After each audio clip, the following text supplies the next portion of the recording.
अब लड़का अपनी भूख मिटाने के लिए एक बड़ी मछली को पकड़ता है। मछली अपनी जान बचाने के लिए तड़प रही थी। लड़का तड़पती मछली को शांत कर देता है, लेकिन लड़के को दुख था कि उसने किसी की जान ली। वो ऊपर वाले का शुक्रिया करता है। फिर लड़का नाव के पास जाता है और मछली को नाव में फेंक कर टाइगर को बाहर बुलाता है। कई दिन से भूखा टाइगर अपनी भूख मिटाता है। लड़के में एक दया थी, वो जानवर के दर्द को पहचान सकता था। अब लड़का धीरे से नाव के ऊपर चढ़ता है, डंडे को उठाने की कोशिश कर रहा था। तभी टाइगर बाहर आ जाता है। लड़का बहुत ज्यादा डर जाता है और लड़के के चेहरे पर एक मछली लगती है।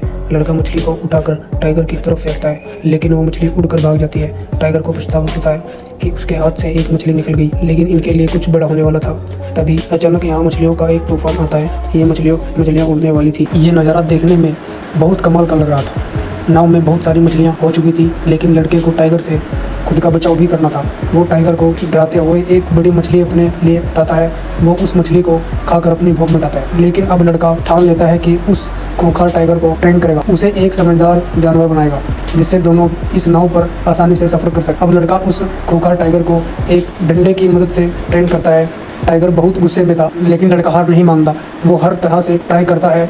डंडे में मांस के टुकड़े फंसाकर उसे खिलाता है, ताकि टाइगर एक पालतू जानवर की तरह बर्ताव करे। आखिर में लड़का उसे चिल्लाकर अंदर भेज देता है। आज की ट्रेनिंग काफी अच्छी हुई थी, लेकिन लड़का अभी भी टाइगर से अलग अपने ढांचे में रहता था, क्योंकि टाइगर पर भरोसा नहीं किया जा सकता था। धीरे धीरे कई दिन बीत जाते हैं। लड़का टाइगर के बिल्कुल करीब आ जाता है। टाइगर अब लड़के को कोई नुकसान नहीं पहुंचा रहा था। तभी लड़के ने देखा एक भयानक तूफान इनकी तरफ आ रहा था, और ये तूफान जानलेवा तूफान था। लेकिन लड़का इस तरह के तूफान से बहुत खुश था। लड़का चिल्लाकर ऊपर वाले का शुक्रिया कहता है। आखिर जो भी हो, प्रकृति के आगे दुनिया की हर चीज फीकी है।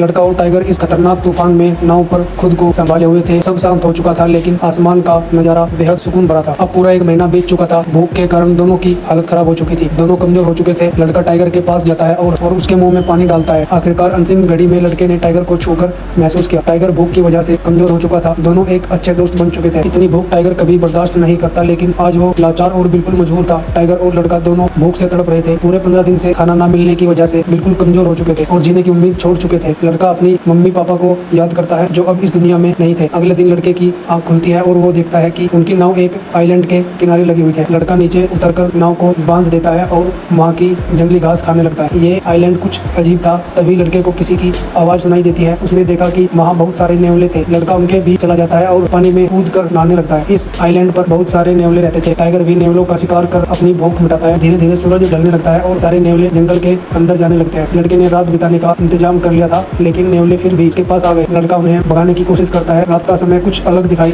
देने लगता है। लड़का एक फल तोड़ता है और उसे खोल कर देखता है, लेकिन वो फल जहरीला था। इस आइलैंड पर रात के समय हर चीज जहरीली हो जाती है। अगले दिन लड़का वहाँ से जाने की तैयारी करता है। उसने बहुत सारी जंगली घास और मीठा पानी अपने साथ रख लिया था। फिर वहाँ टाइगर को आवाज लगाता है। टाइगर भागता हुआ आता है और नाव पर बैठ जाता है। दोनों अगले सफर के लिए निकल पड़ते हैं। कई दिन बाद वह समुद्र के किनारे पहुँचते हैं। लड़का रस्सी पकड़कर नाव को खींच रहा था, लेकिन उसमें अब जरा भी जोर नहीं बचा था। वह समुद्र के किनारे गिर जाता है। ये सफर काफी कठिनाइयों से भरा था। टाइगर नाव से नीचे उतरता है, लेकिन वो इतना कमजोर हो चुका था कि उससे चला भी नहीं जा रहा था। धीरे धीरे टाइगर जंगल की ओर बढ़ने लगता है। लड़का उसे ही देख रहा था और यही सोच रहा था कि टाइगर उसे पीछे मुड़कर दिखेगा, लेकिन टाइगर बिना पीछे देखे जंगल में चला जाता है। तभी कुछ लोग आते हैं और लड़के की मदद करने लगते हैं। हालांकि लड़का बहुत रो रहा था। लड़के की जान तो बच गई थी, लेकिन उसे इस बात का गहरा दुख था कि टाइगर ने एक बार भी पीछे मुड़कर नहीं देखा। वह टाइगर जिसके साथ लड़के ने कई महीने कठिनाइयों में बिताए थे, दोनों ने मिलकर उस दर्द को सहा था। एक गहरी दोस्ती थी, लेकिन एक तरफा दोस्ती थी। चाहे दोस्ती हो या प्यार, अगर एक तरफा हो तो दोनों ही जहर के समान होती है। ये कहानी यही समाप्त होती है। आपको ये कहानी कैसी लगी जरूर बताएं।